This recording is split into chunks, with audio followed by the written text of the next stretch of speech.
Welcome to EnglishTeacher.lk. ඔගොල්ලෝ දන්නවා අපි යම්කිසි පොඩි වැරද්දක් කළා නම් කොහොමද කියන්නේ? බහුලව අපි කියන්නේ I am sorry කියලා. නේද? එතකොට සියලු දෙනාම දන්නවා I am sorry මට සමාවෙන්න කියලානේ කියන්නේ. අද අපි බලන්න යන්නේ ඒකට විකල්පයක්. මේක බොහෝ විට ඕගොල්ලන් අහලා නැතුව ඇති. ඉතාලියේසි expression එකක්. ඒ කියන්නේ my bad. අපස කියන්න my bad. my bad කියලා කියන්නේ අපි පොඩි mistake එකක් කළා නම් I am sorry වෙනුවට පාවිච්චි කරන්න පුළුවන් ලස්සන expression එකක්. example බලමු. I forgot to pass your message to my boss. My bad. ඔයාගේ පණිවිඩය බොස්ට පාස් කරන්න මට බැරි වුණා. My bad. මට සමාවන්න කියලා තමයි ඒකේ අර්ථය. තව I forgot to buy milk. My bad. ඔයා මට කිව්වා මේ කිරි අරගෙන එන්න කියලා. ඒ වුණාට මට අමතක වුණා. My bad. මින් පස්සේ I am sorry with කියලා හැම විටම කියන්නේ නැතුව ඒ වෙනුවට කියන්න my bad. අපි දන්නවා සමහර අය ඉන්නවා කාත් එක්කවත් වැඩි කතා බහට යන්නේ නැහැ. ඒගොල්ලන්ගේ පාඩුවේ ඉන්නවා. එවැනි කට්ටියට ඉංග්‍රීසියෙන් කොහොමද කියන්නේ? introvert. එම අයට කියන්නේ අනිත් අයට හිරිහර කරන්නත් නැහැ. ඒ වුණාට වැඩි කතා බහක් නැහැ. pack type people. ඒගොල්ලන්ට කියන්නේ introvert. අපස කියන්න introvert.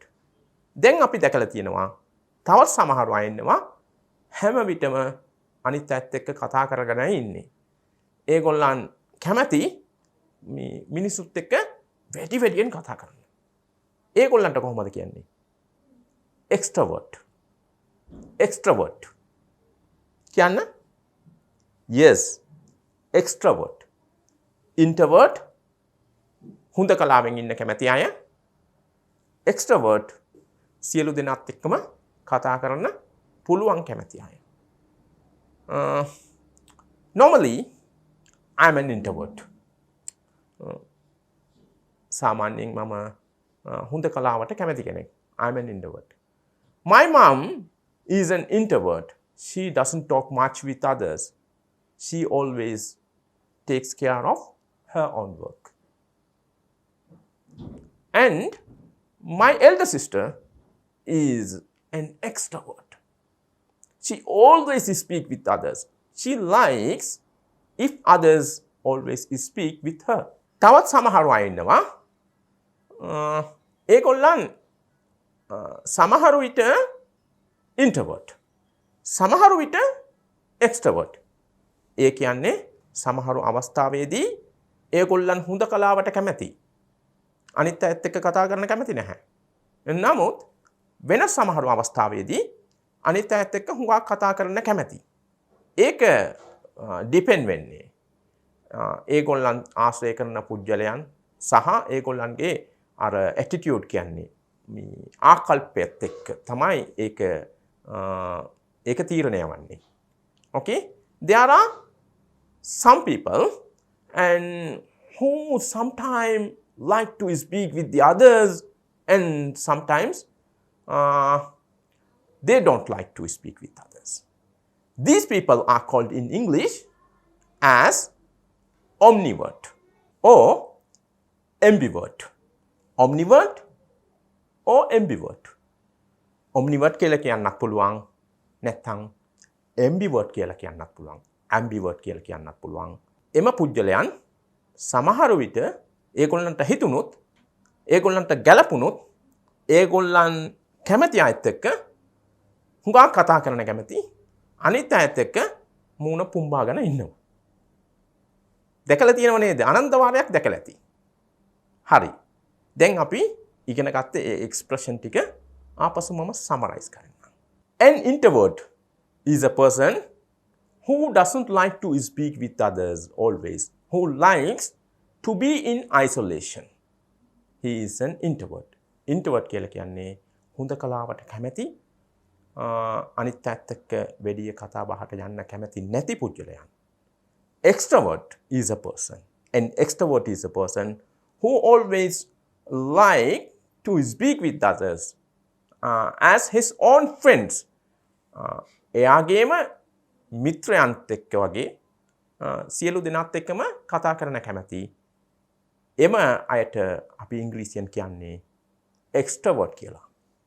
Now, there are some others who are sometimes introvert and sometimes extrovert. ඒගොල්ලන්ට කියන්නේ we call that person as omnivert or ambivert. අපි ජීවත් වෙන මේ ලෝකේ අපි අනිත් අයත් එක්ක මිත්‍රශීලීව හැසිරෙනවා. සමහර විට මතභේදයන් නෙමෙයි ඇති කරගන්නවා. මතභේදයේම ඇති වුණාට පස්සේ ටික කල් යනකොට අවස්ථා එනවා. ඉතින් අපි පරණ දේවල් ඔක්කොම අමතක කරනවා. ඒක ගිය දේ ගියාවේ කියලා කියනව නේද? ඒක ප්‍රශ්නයක් නැහැ. ඉස්සරහින්ම තිබුණා තමයි. නමුත් දැන් ඒක පරණ කතා. දැන් ඒක අවශ්‍ය නැහැ. ඒකට ඉංග්‍රීසියෙන් ලස්සන එක්ස්ප්‍රෙෂන් එකක් තියෙනවා. කොහොමද ඉංග්‍රීසියෙන් කියන්නේ පරණ දේවල් අවශ්‍ය නැහැ. ඒක වෙච්ච දේ වුණු දේ වෙනාමයි වෙච්ච දේ වෙලා ඉවරයි. එම සාමාන්‍යයෙන් අපි බහුලව අපේ එදිනෙදා කතා බහදී පාවිච්චි කරනවා. ඒකට කොහොමද අපි ඉංග්‍රීසියෙන් කියනවා කියලා අද ඉගෙන ගන්න යන්නේ. ඒකට අදාළ ඉංග්‍රීසි එක්ස්ප්‍රෙෂන් එක තමයි let bygones be bygones. මාත් එක්කම කියන්න let bygones be bygones. තවත් වතාවක් කියන්න. let bygones be bygones. වෙච්ච දේ වෙලා ඉවරයි. වුණු දේ වෙලා ඉවරයි. අපි දැන් පරණ දේවල් අමතක කරලා හොඳට ඉමු කියන එක. ඒකට උදාහරණයක් බලමු. They both decided let bygones be bygones and became friends again. They both decided let bygones be bygones and became friends again.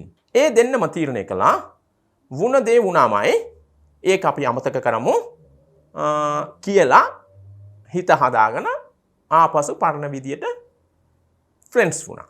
They both decided let bygones be bygones and became කියන්නේ පත් වුණා. became the friends again. ආපසු යාළුවන් වුණා. ලස්සනයි නේද? If you want to watch dramatic videos like this, subscribe EnglishTeacher.lk. I am Faisal Mohammed from EnglishTeacher.lk.